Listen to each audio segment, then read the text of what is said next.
मुख्य पाठ्यपुस्तक क्षितिज, स्त्री शिक्षा के विरोधी कुतर्कों का खंडन शीर्षक के लेखक हैं महावीर प्रसाद द्विवेदी जी। इसका सारांश समझा दिए थे।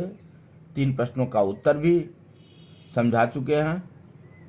3 प्रश्न, चौथा, पांचवा और छठा प्रश्न का उत्तर समझाना बाकी है। चौथा प्रश्न है, पुराने समय में स्त्रियों द्वारा प्राकृत भाषा में बोलना क्या उनके अपढ़ होने का सबूत है? पाठ के आधार पर स्पष्ट करें। पुराने जमाने में प्राकृत बोलना अपढ़ होने का प्रमाण नहीं है। इसके पक्ष में लेखक तर्क देते हुए कहा है कि बोलचाल की प्रचलित भाषा प्राकृत ही थी, जिसे सुशिक्षितों द्वारा भी बोला जाता था। अतः स्त्रियों द्वारा प्राकृत में बोला जाना अपढ़ होने का सबूत नहीं है। जिस तरह समाचार पत्र आदि प्रचलित भाषा में ही लिखे जाते हैं, वैसे ही उस भाषा में भी प्रचलित भाषा प्राकृत, उस समय प्रचलित भाषा प्राकृत में लिखने का प्रचलन रहा होगा। प्राकृत भाषा में जैन और बौद्ध धर्मों के हजारों ग्रंथों की रचना हुई है, तो स्त्रियों के द्वारा प्राकृत पर बोलना कैसे कहा जा सकता है कि वे अशिक्षित थी? 5वां प्रश्न है, परंपरा के उन्हीं पक्षों को स्वीकार किया जाना चाहिए जो स्त्री पुरुष समानता को बढ़ाते हो। तर्क सहित उत्तर दीजिए। प्राचीन काल से ही चली आ रही अप्रासंगिक परंपराएं जो आज के समय में अनुकूल नहीं है या जिनका कोई महत्व नहीं रह गया है, उन परंपराओं को त्यागना ही उचित है। और जो परंपराएं प्रासंगिक है उन्हें स्वीकार करने में कोई संकोच नहीं होना चाहिए।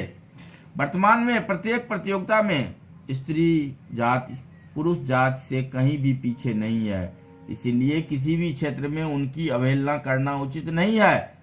ऐसे पक्षों को अवश्य ही बिना विवाद और बहस के स्वीकार कर लेना उचित है जो स्त्री पुरुष समानता के पक्षधर हैं। साथ ही उन पक्षों की सदैव उपेक्षा करनी चाहिए जो स्त्री पुरुष में असमानता का भाव रखते हैं। छठा, तब की शिक्षा प्रणाली और अब की शिक्षा प्रणाली में क्या अंतर है? स्पष्ट करें। तब की शिक्षा प्रणाली और अब की शिक्षा प्रणाली में बहुत अंतर है। वैसे परिवर्तन जो है सृष्टि का नियम है। आदिकाल की परिकल्पना कर अब वर्तमान परिप्रेक्ष्य में उनको देखने से परिवर्तन कैसे होता है वह स्पष्ट हो जाता है। तो तब की शिक्षा प्रणाली गुरुकुल में दी जाती थी, आश्रम में दी जाती थी। विद्यार्थी उस समय में जंगल में ऋषि मुनि के आश्रम में जाकर उनकी सेवा करते हुए लकड़ी जलावन के लिए लकड़ी लाके भोजन बना के समय समय पर गुरुजी उन्हें पढ़ाते और इस प्रकार जब वह शिक्षित हो जाते तो अपने घर को लौटते। लेकिन आज की शिक्षा प्रणाली विद्यालय में दिया जाता है, वह छात्रावास का भी व्यवस्था है। कुछ बच्चे छात्रावास में रहते हैं और कुछ अपने घर से ही विद्यालय जाते हैं और चले आते हैं। तो आज विद्यालय में सह शिक्षा का प्रचलन है। आज की शिक्षा में आदर्श मूल्यों का कोई महत्व नहीं है, अपितु व्यवहारिक व्यावसायिक शिक्षा पर बल दिया जाता है। पहले की गुरु परंपरा समाप्त हो गई है। शिक्षा के क्षेत्र में स्त्री पुरुष दोनों के लिए समान रूप से खुले हुए हैं।